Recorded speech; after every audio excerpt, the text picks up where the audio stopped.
24-hour economy to make Ghana's economy. Arrest all those who were involved in those attacks, and we're going to let them face the full rigors of the law. Let's be fair to Ken Ofori-Atta. Where is the former finance minister? If a man is going through a serious medical condition, how many of us will be bold to disclose our medical record? Ken Ofori-Atta was very sick in this country. By that time, it was sweet to be a finance minister. Yen samay fo nyina kwaba ebiem emra dwumadi esu ya financia ensama ekoso ewo oman Ghana mu yede ni nyina ebre ahefo na afi no ya bohon komo President of Ghana, His Excellency John Dramani Mahama enkomo bebre ene free mampani asoye eba mampani dinkomo bi eno achi no ere ayamhihye akwakoto nkrofo bi so quick one yebewram na edihon komo Vice President Jane Naana opoku ajimai mampani abedi echenso akwakodi nkomo bi afa 24-hour economy ho amasisia me no kasei enkomo bebre ene freche eba baransa na busua yebewra sansem nim no obeka se afanwoma kan ede beto yanim se Finance Minister former Ken Ofori-Atta entonkosi February no na waba be piem ewo oman Ghana mu but then February, March, April, May, June, July, August, September, October, November, December. Yeah, ko December na so Ken Ofori-Atta nyam me piem wo Ghana. And what he ana majority no a question afanyama kin say, where is Ken Ofori-Atta? Quick one. You go to the course of our parliament emrane koba abusia ensem die chipa. I need us to solicit an answer from an honorable minority leader. He gave us authoritative information that by February 18th, the honorable former finance minister was going to be in Ghana. So I'm saying, where is the former finance minister? I thought you were going to tell us his whereabouts. Ministers of finance who have occupied that office after their tenure, they remain in this country. Where is our former finance minister? Where is he? The records would bear me out that indeed, when the respected former finance minister had issue with the OSP, which mattered the majority leader himself, came to apologize. He used the dispatch box to apologize on behalf of government for the mishandling of the whole matter. We as leaders owed a responsibility and a duty in the matter. I, right here, indicated that Mr. Ken Ofori-Atta had written to the OSP through his lawyers that he was going to be in the country on or before May, not July. This was in February. Mr. Speaker, in the letter, Mr. Ken Ofori-Atta again indicated that he had been booked for surgery. When the time came and his doctors further advised that the surgery will require some healing process, Mr. Speaker, he again wrote, this time not only a letter by his lawyers, the letter from his doctors. It is not a matter of I resigning or making a promise and failing to honor that. Let's put things in proper context. All I want Honorable Ahmed Ibrahim to understand is that when it comes to ill health, our medicals, all of us may go through it one way or the other. If a man is going through a serious medical condition, how many of us will be bold to disclose our medical record? But the man has disclosed his medical record. Mr. Speaker, that hospital where he's receiving treatment is a renowned medical hospital in the United States. Let's be fair to Ken Ofori-Atta. Let's be fair. It can be you tomorrow. Giving an impression that members on this side are insensitive to the medical condition of Ken Ofori-Atta. That is the impression you have sought to give. Mr. Speaker, Ken Ofori-Atta was very sick in this country. You could see the sickness in his face. By that time, it was sweet to be a finance minister. It was sweet to be a finance minister. In spite of the ill health, he persisted and insisted on remaining in this country as a finance minister. How come that suddenly, because today he is being sought after by the law enforcement agencies, he cannot live in this country and is claiming illness? He was sick when he was finance minister. We all saw it. He was sick. Okay, Mr. Right. And then some dosu mampani John Dramani Mahama. And in some tuja afagalam say Vice President Edin Komo. But then Ken Ofori-Atta, majority is a bisa minority ni say Ken Ofori-Atta wa himfa because some kacha say Ken Ofori-Atta baba be PM ewo o man Ghana mo quick one. Yene hu nkomo yi. Ma menchia yarefo nyina. Na me nso me pese me bisa sa kwahyi ansa na makọ sa wase bi so. Afenyo markings da so temla se bedwefie o ye den wo. I am running hold on responsibility. Na so ye mrahye bedwani for your MP. Is it because ono no a tiny bit minority no you omu leader no enu ti no omoda so nsemu ana Enti omo nyende. where the kind of corrupt where the kind of kankan where the kind of proye a free ECG officer ba as a former board chair edi na afenyo marking say ye no man Ghana na shebedwafie a sa ndisi aban we e so no so sa See engine say why corruption bia. now the one the kind of corrupt activities are of course what ECG ho no memfa ne say on na no e bo chama e kwa no a enyo na e take over bibia. oh Tibrata, what are you telling me? ECG boss e wo ho. ECG boss obey a whole board of director ECG boss obey electricity post electricity wires electricity meters enyema arotia say ewo muramu and as at now yenyina ye hu videos yenyina ye hu mfonyini yenyina ye ba bi onko twaye amode baaye as at now no the law entimi deal with afenyo markings and them fear say cancer mu no ade kire say yade ne betimi ato yen so wakina e kire ne nuru yanyare So small okay. no wakina nuru yanyare enti ye ka ne samudi mu nkwasi asem wie a ene meko no ro mudi mu nkwasi asem wie na mu wie o man na mu bufa so a na mu pese mudi ye girigogwo de ne bi kata so say wakina bi betimi ato e wa say ye fair to Ken Ofori-Atta no woni minyansa o ye fair to Ghanaians ana Eni asem. was he fair to Ghanaians na Ken Ofori-Atta nya yarefo ana no baba present budget ani e ka yen so yare enti won fa ye dibra nto as finance minister o ka tell say eti say ya ka tell papa so wonwani mfifie nya ne ba enti won timi fa nto no Santima Ken Ofori-Atta be present budget nyina no ni liver problem no ni kidney problem na from say na enwo na so I'm not laughing at him and also me mocking no because of yare timi to bia eti anu de me mocking no eti obi amfa ncheme say enye me mentality ni say me be mocking no say oye yarefo but now oye yarefo abra no oba present budget abra no ye finance minister abra na Ghana for including one amu 88 MPs aka tell ne say onfa ni different to no omo ye MP before omo hu say wasa ontimi nya adwuma asambe no ka che and now for your markings no nka hu bi and now who for your markings krono abobo allegedly also as former board ECG chair what da so te ho won nam ho upon beating police ye nyina dia ni kulture resi mienu ahwemienu santemo ada ho what da so na mo say tiny bit leader cancel hu so because of say afenyo markings wi ayen and I say Ken Ofori-Atta wi ayen o yare etienye din because o yare no see the surgery chire o man na ye wi ayen nyina be yare ye nyina be wi o man no ye nyina be bu o man na faso ye wi ani ayare Ken Ofori-Atta is being treated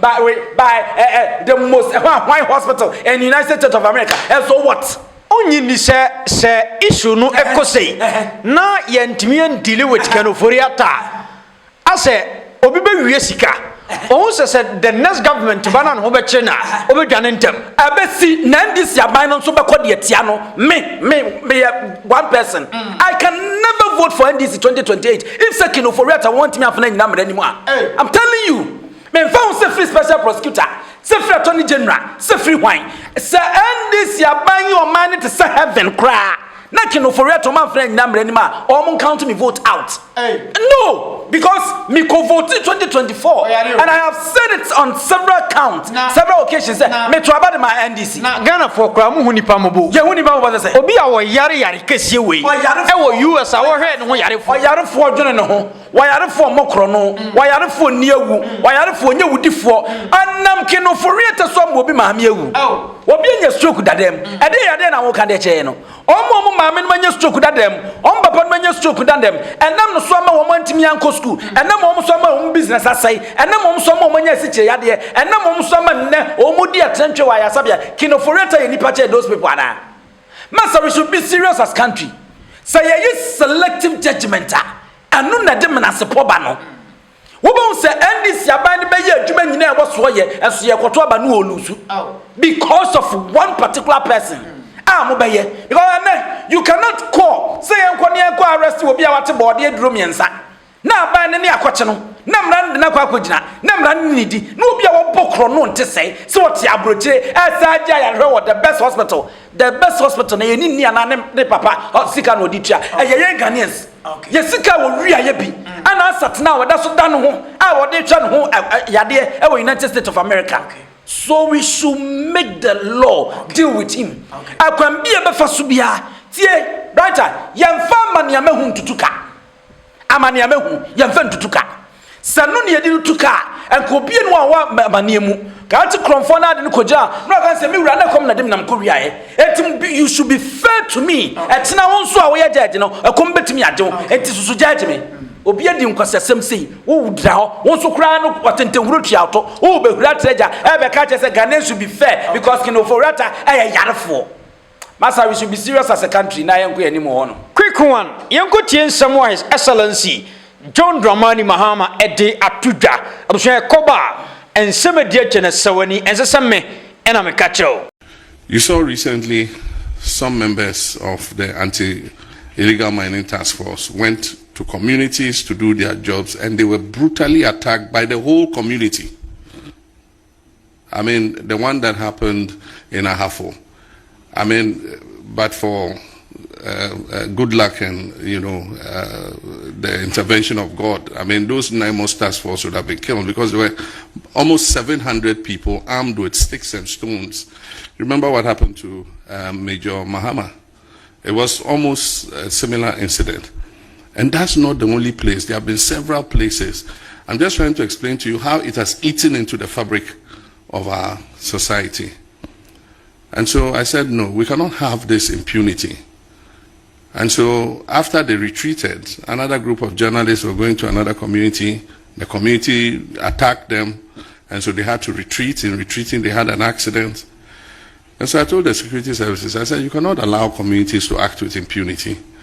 And so you go back there and arrest all those who were involved in those attacks so that we put back the authority of the state in those areas. And that's why they went back and made those arrests. We're still processing them and taking out those who were involved in the attacks. And we're going to let them face the full rigors of the law because we need to stamp the authority of the state on issues of security and crime. And so that's Penny John Dramani Mahama. Good decision. Commander of the Ghana Armed Forces. Good decision. Answer. NDC aban de mampani or ye na dwuma yie. De me chawat sa o se sabre no so a ye be yu obi asi ho e bi okuje to black kwa foreign affairs o ye wadwuma sei Sam George o ye wadwuma sei as a vice president also ye wadwuma sei atofo in finance sector no o ye wadwuma sei. But mampani de na top notch. Top notch. Me no yadwen. But ni na kafu a wo na ye leader. Se no okuje to abla kwa wo jimi. Na so behwe na me na jimi as mampani. Na ontime nsesanse foreign minister na ba me na jimi a ekoba be wi a ekobe sonso. Se ekoyi a okuje to abla kwa din kakra bi. Ye kan nyina fu a na de aso John Dramani mama ana me moye efe. Efiri kwa me nkoma peso ye nya mampani bi ote sa ada. Won na aginim. Intini ya kacha na dan kwa kufu ado no so obi e wo jimi wo ba mu bia no sesa no ya reshuffle sense must you have the men at the end no and na dan kwa kufu ado binum kura say efisa o man Ghana ba ye nya mampanyi oyuki oye wiki tese wono da because of say what na wo ye nhwe ha e ma nkrofo bi di nsemu no wasinti no John Dramani mama perfect idea perfect decision the brother say ya nhwe ye ni amamra no angodu na ya memrane ehihim se ya achina bi ena esi wo Dibrata town wachina ebesi wo abusua town Dibrata town no yakoye ni nkurasefo na omuomuo no abro abambofo no ya nkasa na achina no ma ba abusua town na the same security for na Dibrata town bu wo mo no o ma na ntimi anya hwe no mo so begimi a abusua town fo so mo wo na galamsey na emfa ne se akofa sa situation we nyina ba adenti ne yen declare state of emergency in the bright day go and ask womo emre bi NDC for na bi ka bi declare state of emergency But I don't know because I know more opposition in the The matter when you declare state of emergency, Bibi and Yajuma. Bibi and Yajuma. So what do if you don't know state of emergency? Go read about say you declare state to be emergency. Go and read about it. And so we read it. Now you'll be able to make you will know say state of emergency and ya simple sa. So what they say at see the careful they are too close so. Osana abra was some than Abraham sorry.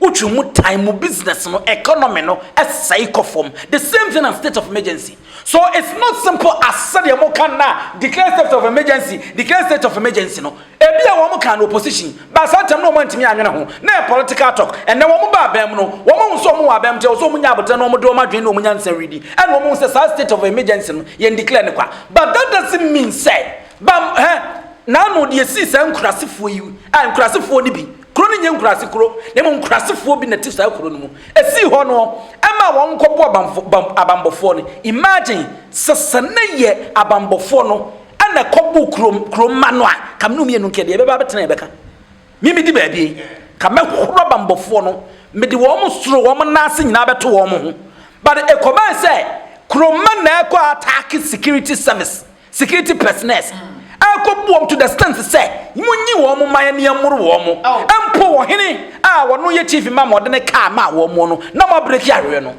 so mampanyini order say go to that village and arrest those villagers wo mo di sanse hunu no top notch step in the right direction and no be set example ade ama wo mo maka ombe so mo de mra ade se wo mo nsam no mo tu anamo a enye no no afei ya chimuria said the mampanyini kanu no the law will deal with them one more be fine ye one say one more edi nsem hunu I was sa asoto mu no then they face the law na mra ne one modi eno na make can say sa nipa no sabe onua o man sika sa nipa no nkoda aboard so sa nipa no mayor finance minister ne money a oye nyina ne say wo ko attack Naimus ayo minor bambofo aye so wo moa na ye ne aye ye yonsu a esai yensa se a esai ye nua ne esai no wo mo ba wo ko attack wo nti sene se mampani wotimi a oda a ne kwan so se ye bambofo nko ne enkochi wo mo ne yakochi wo mo ne ye de wo mo ba ye hu ema na ye demonstration ekura nkusua se wo mo gunsa wo mo bebodua wo no kunu no ebinom nya hwe ane abechi wo mo na afenya makensa koye board chair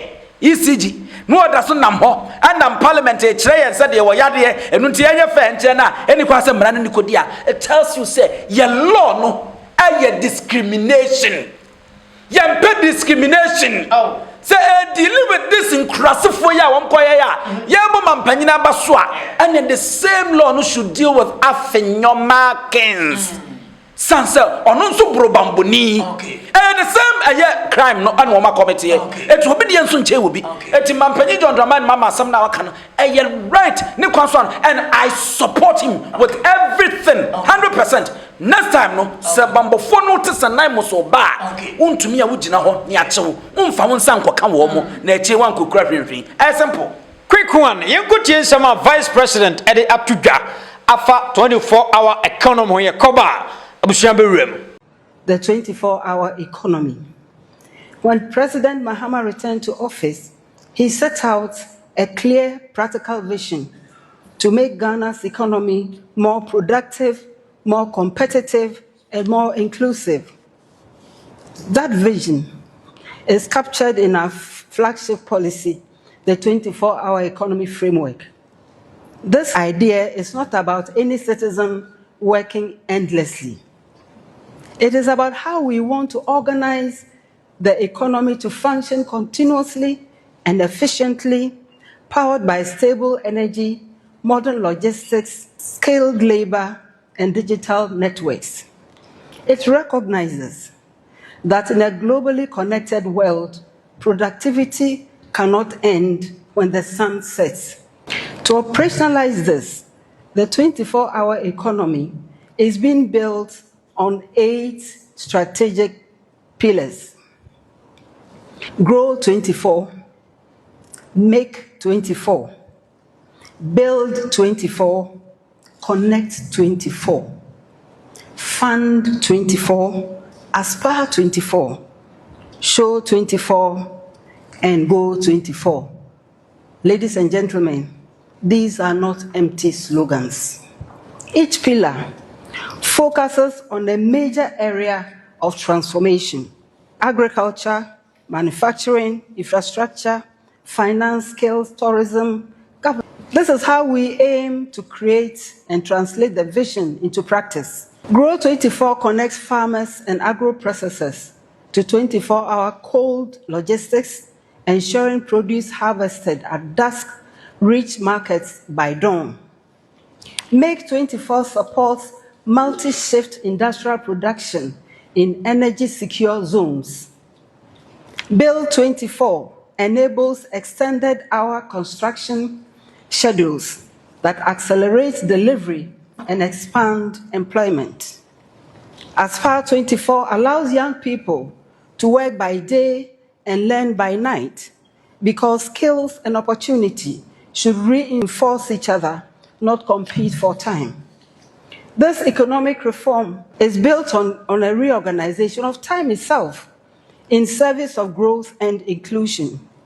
As we move from vision to validation, let us consider the following. Number 2, jobs through transformation and early results. Since implementation began, we are already seeing encouraging signs. Between January and September 2025, Ghana's macroeconomic environment has stabilized significantly. Vice President, and say, Onona, what church are the enemy? Because 24-hour economy, that's a number for insurance. Najumana oyana kwese enkane Alaji Aliu Mahama. Najumana okona akwese enkane Dr. Mahmoud Bawumia. O maming ninkomo. Najumana okoye oyana akwese misata. Najumana oyana akwese kane aka. Adana me board Bawumia, do you say me maunu komo? Omuna make cansam ne form. What I the kind of caliber nipa me bubu mudi. Ah, what the Bawumia be free. So I order. That's a Bawumia so vice president. Me nkaso anya vice president, but me say, baby me free me ba no. Any din na me bubo no. Once all the Bawumia be free mo I order. Na den tin na me di me bo Alhaji Aliu Muhammad din a okobo Bawumia din. And then me bo pa akosia mi sa atadi a okobo Bawumia din. Me bo John Dramani Mahama vice president a okobo Bawumia din. Why the vice president awaba Ghana handman what the economic management team abetu jada? Interest. Why the Ghana handman why vice president awaba catch us watch dollar the ama IGP da? Why and vice president or Ghana handman da? Or you can't say why you poor lugu dam? Or could reach us? I will cast some monto man no basabe. Once you now be vice president, oh chromacy at the time COVID-19 aba. Now why and what is why vice president or trying trust Bawumia? And no one said a zip line. One said the twatty. Now, once you the vice president or the mobile money interoperability, now, once you the vice president or the Ghana car, Yes, and they want said zip line the Twitter. Well, who be the Thomas? Was the one no? And what buy no Bakache Bawumia? Me my tomorrow United States of America. Ah, me buy and Bakache Bawumia, said Dr. Alhaji Mahmoud Bawumia.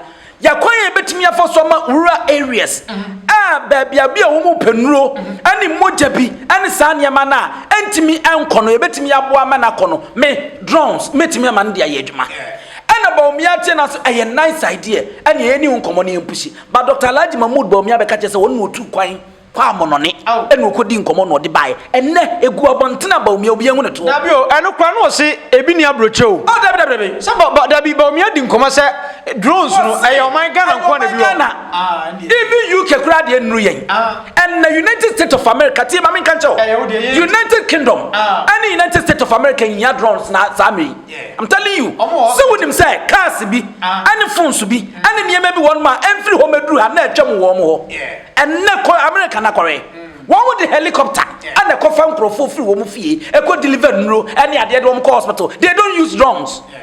Eti, I say what's a Ghana card, America Ghana card.